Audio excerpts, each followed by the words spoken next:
श्री सच्चिदानंद भगवान की जय। सद्गुरुदेव भगवान की जय।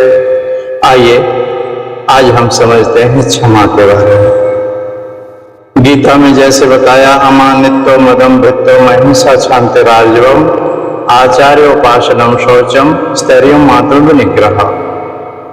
तो अमानित्व का सुना आपने, और अदम्भ का सुना, अहिंसा का सुना, आज है शांति का। एक श्रेष्ठता के अभिमान का अभाव, ब्रह्मचर्य का अभाव, किसी भी प्राणी को किसी प्रकार भी न सताना, अहिंसा। और आज है क्षमा भाव।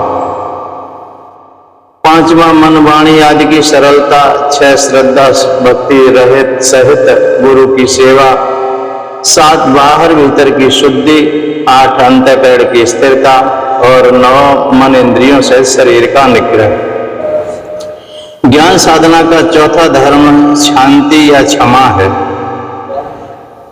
अन्य द्वारा अपने पर किए अपकार के निमित्त उसका अपकार होवे ऐसी भावना ना आवे, यानी उसका अनिष्ट होवे। किसी ने हमारे प्रति कोई दुर्व्यवहार किया, हम भी यही सोचे कि उसका भी दुर्व्यवहार हम करें, ऐसा नहीं। ऐसी भावना ना आए बिना उसे सहन करना शांति है। अपने दुखों के लिए एकमात्र अपने ही पाप कर्म कारण हैं, यह निश्चय रहे, तभी क्षमा की जा सकती है। क्षमा में धरती का उदाहरण दिया जाता है।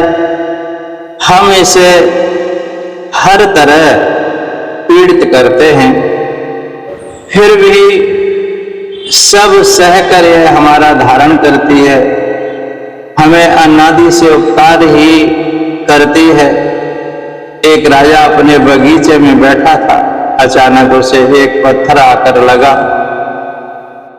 अंगरक्षक तुरंत पत्थर मारने वाला खोज लाए। एक बालक था। दीवार के दूसरी ओर से उसने आम लटकते देखे, राजा तो दिखा नहीं। फल के लालच में उसने पत्थर फेंका था। राजा से पूछा, इसे क्या दंड दें? राजा ने कहा, एक टोकरा भरकर आम दे दो। सब आश्चर्य में पड़ गए। तो राजा बोला, अगर इसका पत्थर पेड़ पर लगता तो वह इसे एक आम देता। क्या मैं पेड़ से भी गया बीता हूं कि मुझे लगा तो मैं इसे दंड दूं? यह क्षमा का भाव है। विवेक से ही क्षमा भाव आ सकता है। जैसे बाजार में जो माल तुम्हें पसंद नहीं, उसे छोड़कर अगली दुकान देखते हो। खराब माल वाले से तो झगड़ते नहीं। ऐसे ही व्यवहार में जिसका बर्ताव पसंद न आए, उसकी उपेक्षा करो। उसके पास माल ही वह है, उसे ही तो बेचेगा। उससे उलझकर अपना मन क्यों बिगाड़ते हो? विचारशील हमेशा अपने लाभ पर दृष्टि रखता है।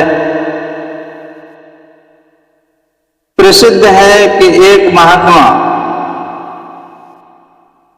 गंगा स्नान कर जिधर से जाता था, उधर एक मुसलमान रहता था, जो उसी समय कुल्ला आदि कर महात्मा की ओर पानी फेंकता था। पर महात्मा उससे कुछ कहे बिना पुनः नहाने लौट पड़ते थे। एक दिन यह क्रम 21 बार चला। उस मुसलमान ने हार कर पूछा, आपको गुस्सा कैसे नहीं आया? मैंने इतने बार आपके ऊपर दुर्व्यवहार किया, आपको बिल्कुल गुस्सा भी नहीं आया, अर्थात चेहरा भी आपका ऐसा नहीं लगा कि कोई सिकन आई हो। महात्मा ने जवाब दिया, मुझे तो इतनी बार गंगा स्नान का मौका मिला है, मेरा सौभाग्य ही है गुस्सा क्यों आता? अपने लाभ पर दृष्टि रखने से क्षमा सरलता से सिद्ध हो जाती है। क्षमा वशीकृतिर्लोके क्षमया किम न साध्यते, शांति खड़ग करे यस्य किम करिष्यति दुर्जना। संसार में क्षमा सबसे बड़ा वशीकरण है। क्षमा से सर्व कार्य सिद्ध हो सकता है। जिस व्यक्ति के पास शांति रूपी तलवार है हाथ में, दुष्ट उसका कुछ भी नहीं बिगाड़ सकता। जैसे बिना सूखे तिनकों के स्थल पर पड़ी आग स्वयं बुझ जाती है, वैसे ही क्षमाशील के विरोधी भी स्वयं शांत हो जाते हैं। क्षमा का खड़ग जिसके पास है, दुर्जन उसका कुछ नहीं बिगाड़ सकते।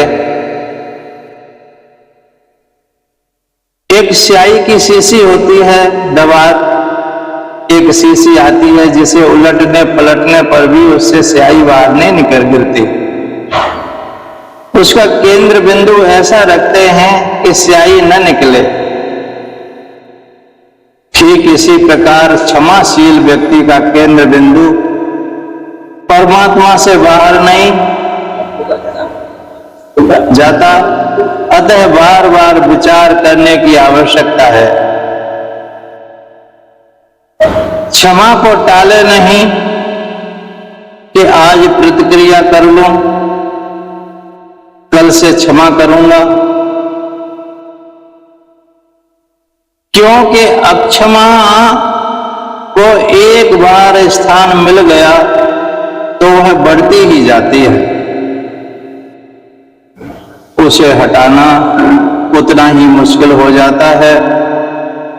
ऐसे ही कहीं एकांत में क्षमा का अभ्यास करेंगे। यह भी नहीं कि सोचना चाहिए एकांत में कोई विरोधी होगा, नहीं तो क्षमा करोगे किसे?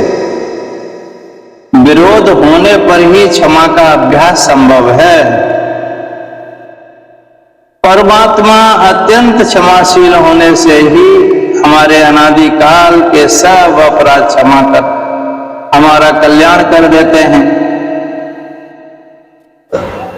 वे ही हमारे अंदर बैठे हैं, यह विचार रखने से भी क्षमा भाव बढ़ता है। इन साधनों के अनुष्ठान से ही आत्मा की व्यापकता समझ आकर सुख निवृत्ति संभव होती है।